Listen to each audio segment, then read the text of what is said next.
साथियों, प्राण योग गायत्री योग का 6वां योग है प्राण योग।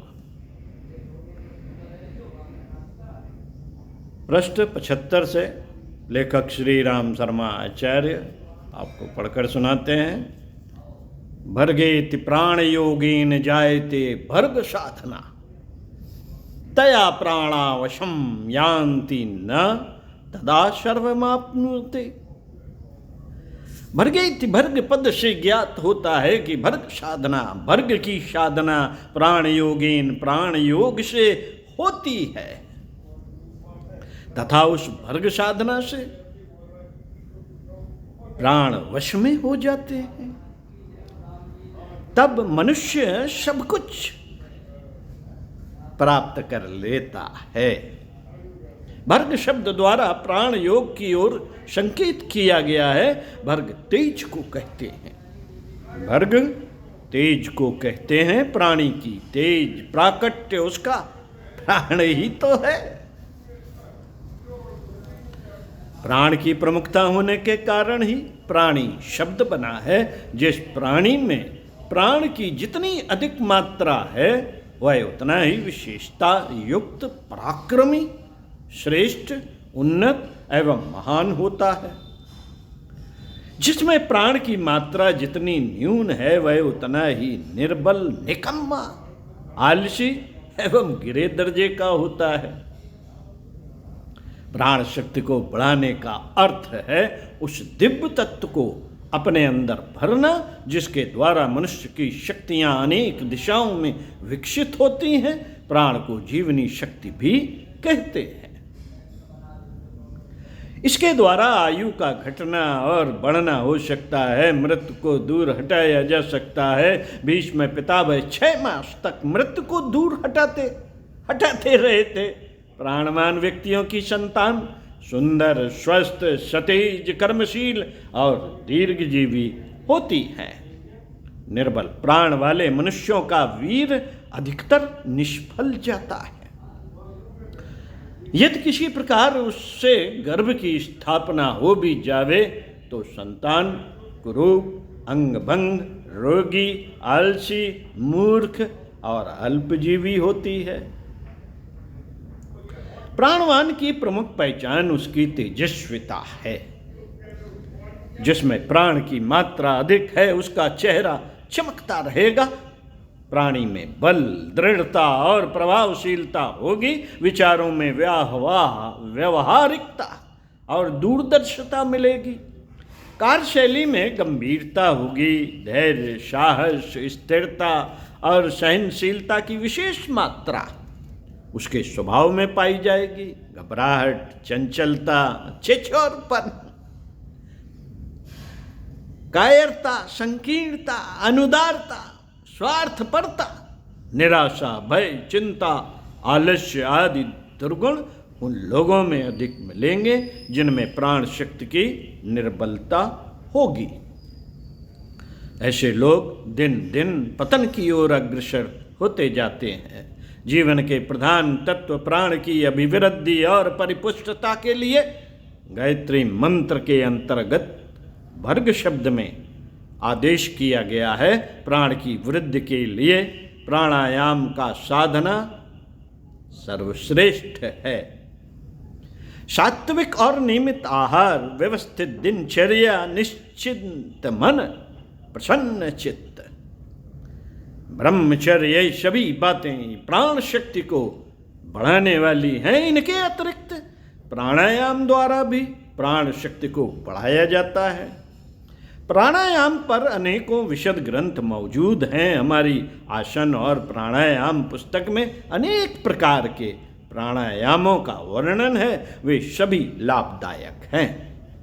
प्राण चिकित्सा विज्ञान पुस्तक में हमने सविस्तार प्राण शक्ति का संचय और उसके द्वारा अपने तथा दूसरे के रोगों का निवारण करने की विधि सविस्तार बताई है। पाठक इन दिनों पुस्तकों को पढ़कर प्राण विद्या के बारे में बहुत जानकारी प्राप्त कर सकते हैं।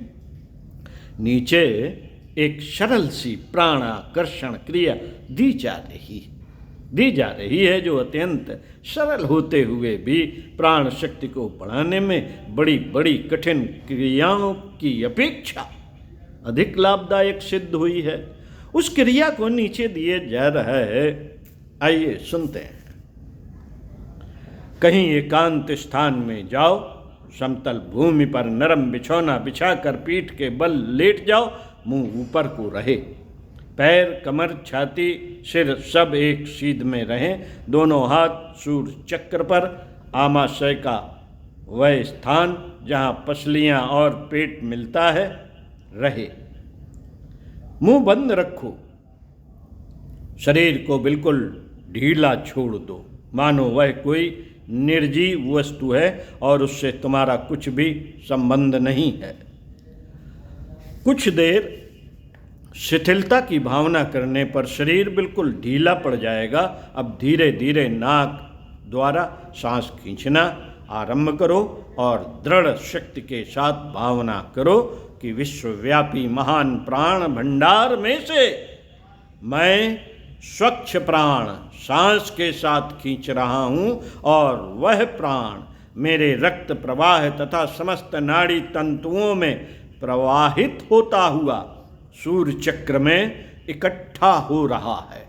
इस भावना को कल्पना लोक में इतनी दृढ़ता के साथ उतारो कि प्राण शक्ति की बिजली जैसी किरणें नासिका द्वारा देह में घुसती हुई चित्रवत दिखने लगे और अपना रक्त का दौरा एवं नाड़ी समूह तस्वीर की तरह दिखे तथा उसमें प्राण प्रवाह बहता हुआ नजर आवे। भावना की जितनी अधिकता होगी उतनी ही अधिक मात्रा में तुम प्राण खींच सकोगे। फेफड़ों को वायु से अच्छी तरह भर लो और 5 से 10 सेकंड तक उसे भीतर रोके रहो। आरंभ में 5 सेकंड काफ़ी हैं।